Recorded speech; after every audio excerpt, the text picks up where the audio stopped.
ऑक्टोबरचा महिना जवळजवळ संपत आलेला आहे. राहिलेले आहेत फक्त 10 दिवस. बोर्ड एक्झामचं जे टाइम टेबल आहे ते डिक्लेअर झालेलं आहे. म्हणजे जर आत्तापासून ते बोर्ड एक्झामपर्यंतचे जर दिवस कॅल्क्युलेट केले, मोजून तुमच्या हातात राहतात फक्त 100 दिवस. आणि तुम्ही विचार करा, बहुतांश मुलांचं झालंय काय, तर 11वी वेस्ट गेलेली आहे, त्याचा रिग्रेट 12वीच्या प्रिपरेशनमध्ये झालेला आहे.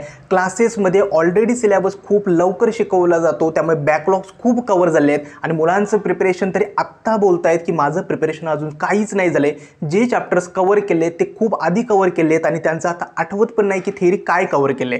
मग अशा सिच्युएशनमध्ये आत्तापासून जर तुम्ही स्टार्ट केलात तर आपल्या बोर्ड एक्झाममध्ये खरंच 95% प्लस पॉसिबल आहेत का?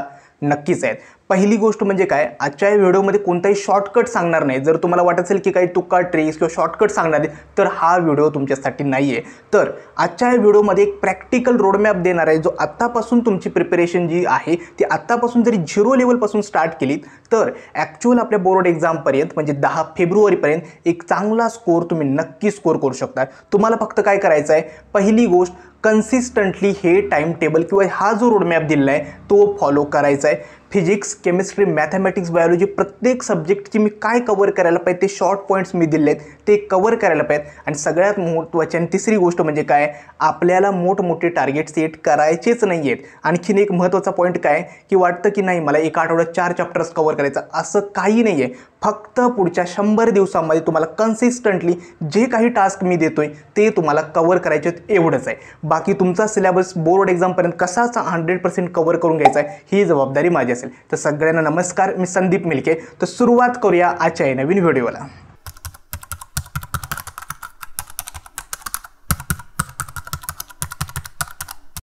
चॅनलवरती जर नवीन असाल तर पहिली गोष्ट चॅनलला नक्की सबस्क्राईब करा, कारण का या चॅनलवरती तुमचे MHT CET 2026 आणि बोर्ड एक्झामचा कंप्लीट जो कंटेंट आहे तो या चॅनलवरती अपलोड करणार आहे. आणि दुसरी गोष्ट, डिस्क्रिप्शन बॉक्समध्ये व्हॉट्सॲप ग्रुपचे लिंकसुद्धा दिले आहे, त्यालासुद्धा जॉईन व्हा, जेणेकरून कोणतेही CET रिलेटेड आणि बोर्ड एक्झाम रिलेटेड अपडेट तुमच्याकडून मिस होता कामा नये. तर आता एक गोष्ट म्हणजे काय, सगळ्या मुलांच्या मनातला पहिला प्रश्न तो म्हणजे काय की आमचे बॅकलॉग्स भरपूर आहेत आणि आत्ता प्रिपरेशन कसं करायचं. म्हणजेच काय, क्लासमध्ये तरी सिलेबस खूप लवकर कव्हर केला जातोय आणि आमचे जो सिलेबस आहे ते तुम्हाला काय वाटतं की नाही मी घरी येतो आणि तो सिलेबस कव्हर करतो, आणि हे म्हणत जवळजवळ 5 ते 10 चॅप्टर्स तुमचे पेंडिंग पडलेत. आता विचार काय करताय की हे चॅप्टर्स कव्हर कधी करायचे. त्यामुळे पहिली आणि महत्त्वाचा मुद्दा म्हणजे काय, तर आत्तापासून सगळ्या मुलांनी बॅकलॉगचा विचार 100% बाजूला ठेवा आणि एक डोक्यात ठेवा की मला आत्तापासून एकदम फ्रेश प्रिपरेशन स्टार्ट करतोय, म्हणजे मी 0 लेवलपासून प्रिपरेशन स्टार्ट करतोय. मला काय करायचं आहे पुढच्या 3 महिन्यांमध्ये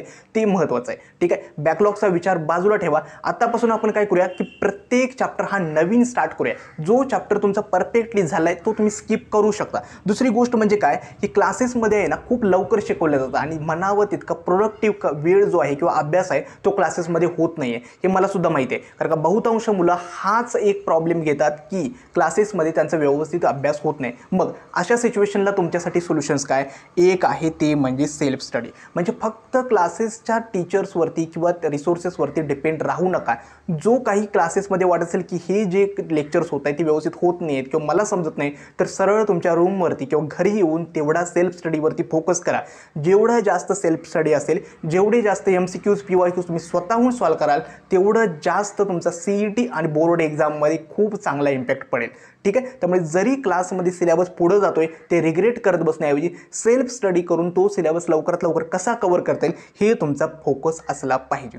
ठीक आहे, आता दुसरा आणि महत्त्वाचा मुद्दा काय, तर पुढच्या नोव्हेंबर ते फेब्रुवारी महिन्यापर्यंत आपला रोडमॅप काय असला पाहिजे. एक म्हणजे काय, आता ऑक्टोबरचे 10 दिवस शिल्लक आहेत. ठीक आहे, मग आता ते दिवाळीमध्ये जाणार आहेत मान्य आहे, परंतु आत्तापासून एक काम करा की जेवढा दिवस तुम्हाला शिल्लक मिळालेत त्या ऑक्टोबरच्या 10 दिवसामध्ये प्रत्येकी फिजिक्स, केमिस्ट्री आणि मॅथमॅटिक्स किंवा जर बायो असेल तर या प्रत्येक सब्जेक्टचा किमान एक चॅप्टर तुमचा कव्हर झाला पाहिजे. आत्ता सांगतोय की मी 0 लेवलपासून जर प्रिपरेशन स्टार्ट करत असाल त्यांच्यासाठी सांगतोय, आणि ज्यांचं ऑलरेडी प्रिपरेशन आहे त्यांनी एक चॅप्टर या 10 दिवसांमध्ये कव्हर केलाच पाहिजे जो हाय वेटेज असेल.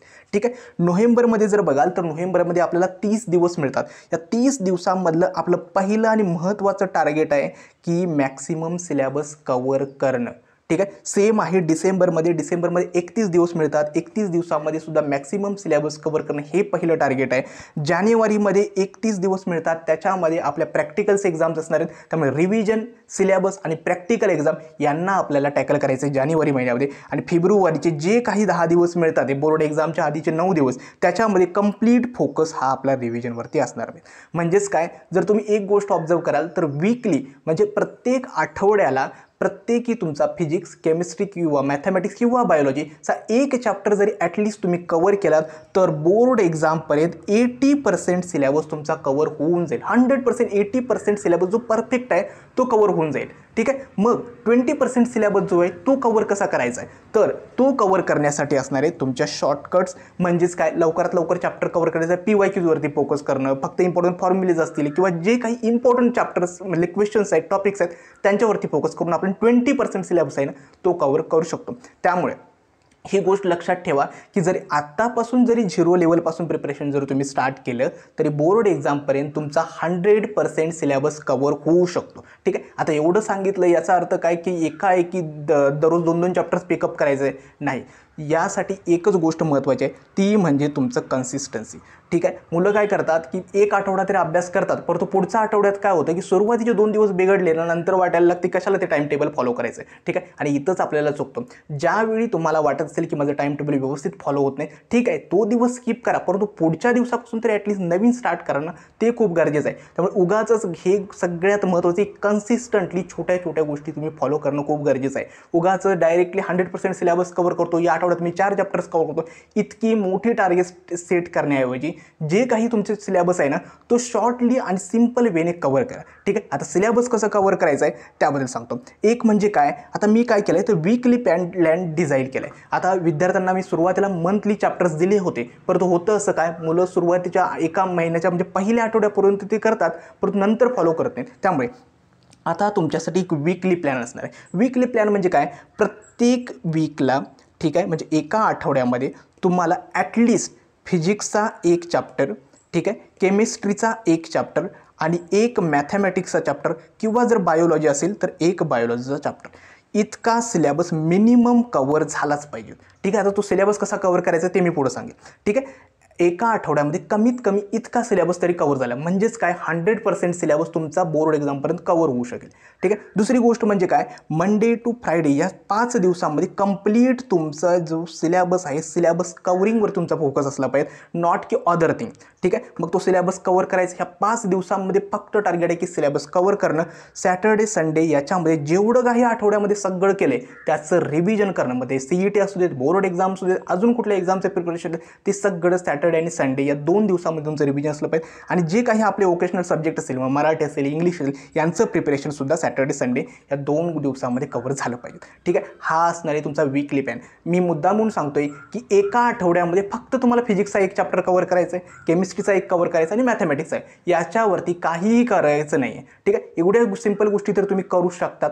आणखीन एक महत्त्वाचा मुद्दा की चॅप्टर कवर कसे करायचे. आता हे जे काय आहे ते हाय वेटेज प्रत्येक चॅप्टरचं आहेत, म्हणजे फिजिक्ससाठी आहे, केमिस्ट्री आहे, मॅथमॅटिक्स आहे. ठीक आहे. मी ऑलरेडी ते मागच्या व्हिडिओमध्ये डिस्कस केले आहेत. तर आता चॅप्टर कवर कसं करायचं हे खूप महत्त्वाचं आहे. एक गोष्ट म्हणजे काय, आत्तापासून काय करायचं तर मी सांगितलं की मॅथमॅटिक्सला एका चॅप्टरला मी कमीत कमी 5 दिवस द्यायचे किंवा मॅक्सिमम 5 दिवसामध्ये एक चॅप्टर कवर झालाच पाहिजे. लवकर झाला तर चांगलीच गोष्ट आहे, पुढचा चॅप्टर लवकर पिकअप करा. तर मॅथमॅटिक्सचं प्रिपरेशनमध्ये काय करायचं, पहिली गोष्ट ज्यावेळी चॅप्टर पिकअप करत आहे 1 शॉर्ट लेक्चरमध्ये तो चॅप्टर कवर करायचा आहे किंवा तुमच्या क्लासच्या नोट्स असतील किंवा क्लासचे व्हिडिओ रेकॉर्डिंग्स वगैरे असतील त्याच्यामधून 1 शॉर्ट लेक्चरमधून तो चॅप्टर कवर करायचा आहे. 1 शॉर्ट लेक्चर जर यूट्यूबवरती बघाल तर गणित अंक आहे, दिनेश सर आहेत. ठीक आहे. यांचे लेक्चर्स तुम्ही बघू शकता बोर्ड एक्झामसाठी. ठीक आहे. तो 1 शॉर्ट लेक्चरमधून जशा तुमच्या कन्सेप्ट क्लिअर झाल्या ना तर पटकन काय करायचं, टेक्स्टबुकमधून जी काही सॉल्व केलेली एक्झाम्पल्स आहेत ती सगळी कवर करायची. ठीक आहे. टेक्स्टबुकमधली सॉल्व न्यूमरिकल्स खूप इम्पॉर्टंट आहेत मॅथमॅटिक्ससाठी.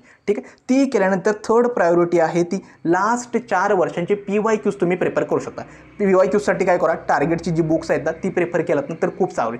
कमीत कमी लास्ट 4 इयर्सचे PYQ सॉल्व. आणि जर इतकं करून जर तुम्हाला वाटत असेल की 100% माझे PYQ सॉल्व होतात, कॉन्फिडन्स जर येत असेल आणि जर टाईम शिल्लक असेल तर काय करा, तर एक्सरसाइज करा. ठीक आहे. अदरवाईज एक्सरसाइज स्किप करू शकता, आता इतका वेळ नाही आहे. ठीक आहे. हे होतं मॅथमॅटिक्ससाठी. सेम आहे आपलं फिजिक्स केमिस्ट्रीसाठी.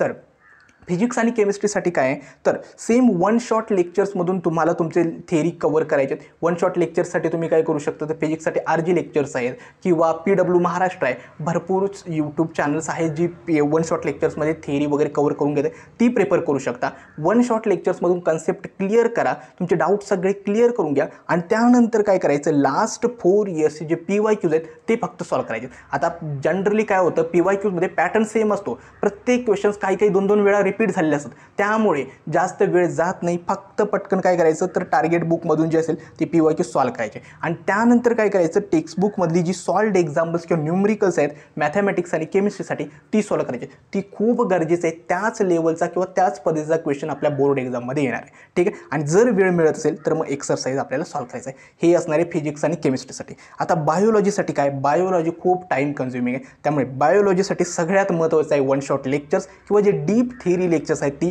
आणि तुमच्या ज्या नोट्स असतील स्वतः बनवलेल्या त्या खूप गरजेचं आहेत. त्याच्यामधून तुम्हाला बायोलॉजी कव्हर करायचं आहे आणि बायोलॉजीसाठी सगळ्यात गरजेचं आहे PYQs आणि एक्सरसाइज, या दोन्ही गोष्टी इम्पॉर्टंट आहेत बायोलॉजीसाठी आणि जास्तीत जास्त रिव्हिजन.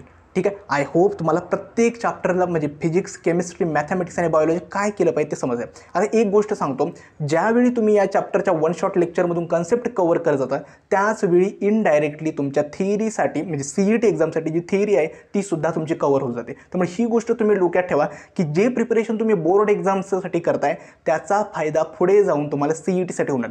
आणि मेन आपला जो फोकस आहे ना तो कॉम्पिटेटिव्ह एक्झाम्स असेल, CET असेल, JEE असेल किंवा नीट असेल. ठीक आहे, पॅरलली तुम्हाला या बोर्ड एक्झामसुद्धा प्रिपरेशन करायचं आहे आणि याचा फायदा आपल्या थिअरॉटिकल कन्सेप्ट क्लिअर करण्यासाठी CETसाठी होणारच.